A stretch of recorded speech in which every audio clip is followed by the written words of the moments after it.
Hey everyone, it's Jade from Bookworm. April. I can't believe it. I haven't really put much thought into the books I'm going to read in April, to be honest. I've been really working hard on my own manuscript the last couple of days. I'm over 35,000 words in now and it's going really, really well. I feel like April is going to be quite an insane month because, the world is going to slowly start opening back up in the UK. I, for one, am going to just be focusing really hard on work. I'm trying to get some savings under my belt, kind of just pick myself back up. So I'm going to be focusing really hard on work. I'm also not going to be drinking from now until basically when the pubs reopen, where of course I'm going to go out and have a drink and celebrate if I can. If I can book in somewhere, maybe I'll even have a date. However, there are some books that I would like to prioritise reading in April. The first one being Near the Bone by Christina Henry. Now, Christina Henry is an author that I've been wanting to read for years. I don't think I've quite learnt my lesson with the fact that I don't enjoy horror books, but yeah, I'm going to try it again. Here we go.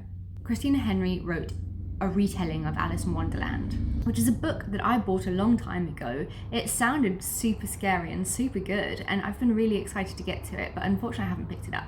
Now she's written this book called Near the Bone that gets released on the 13th of April. It sounds awesome, kind of.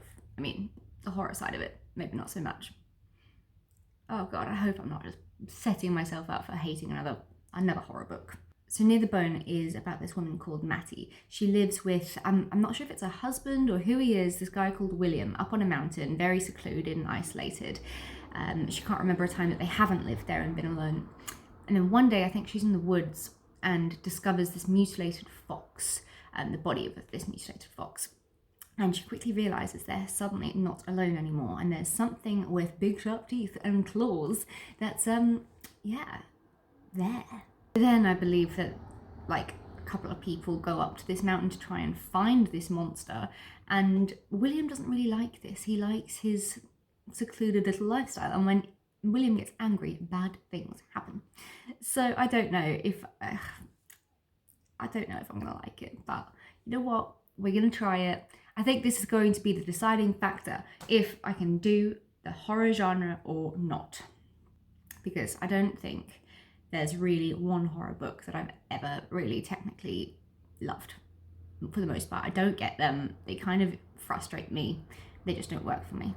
Then I've got a John Marrs book. John Marrs is fast becoming one of my favourite authors. I am trying to do a video with him where he tells me some of his favourite books that inspired him. And I'm quite amazed that I do like John Marrs so much, because he has his books are thrillers, really suspenseful, gripping thrillers, but with this sci-fi twist, kind of like I've completely forgotten.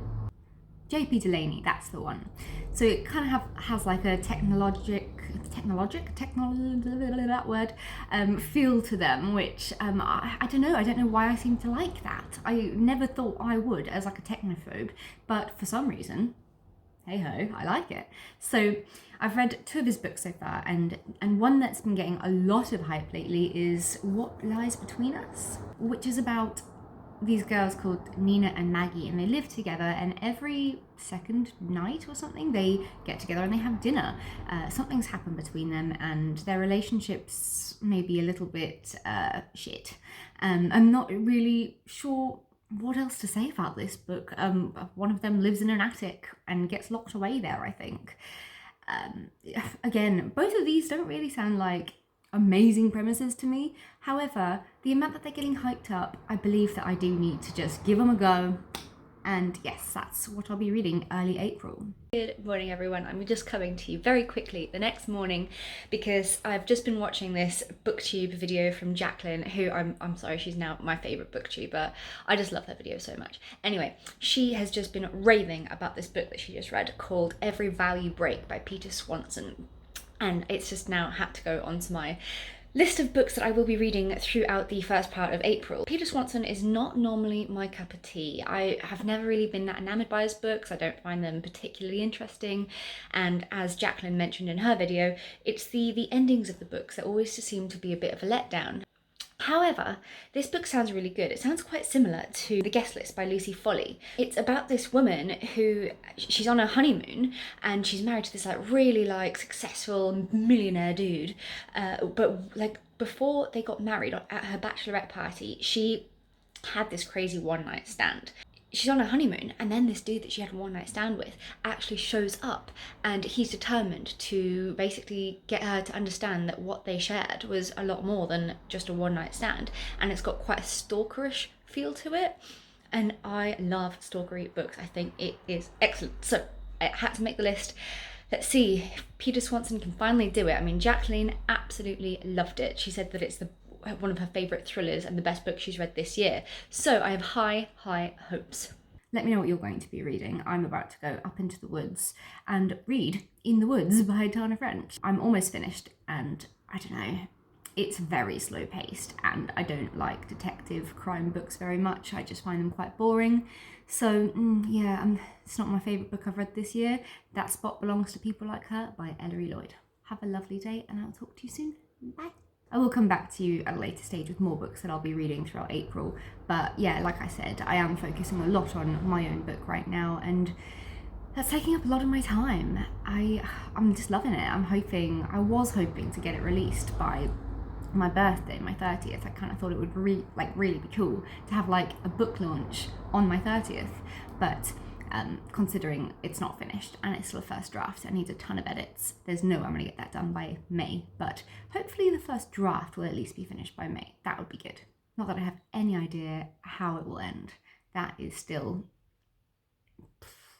yeah, a work in progress. No idea where life is going with that book, or my life, or anything really. I'm all over the place. Also, you know, if you want to be really nice, you can go buy a copy of my book. Oh, shiza. I just lost all my books. Hold on. Yep. So you can go buy a copy of this book. It would mean the world to me. This is my first book. I am also writing a sequel to it at the moment, but I'm busy working on my rom-com first and foremost. Dog made it all muddy. I'm really sad about that. Shit thing about white books. So yeah, this one, and then the other one is The Pirouette Predator. But they're both great, and I just feel like you should just go buy them and support me, because I need support. Thank you, bye.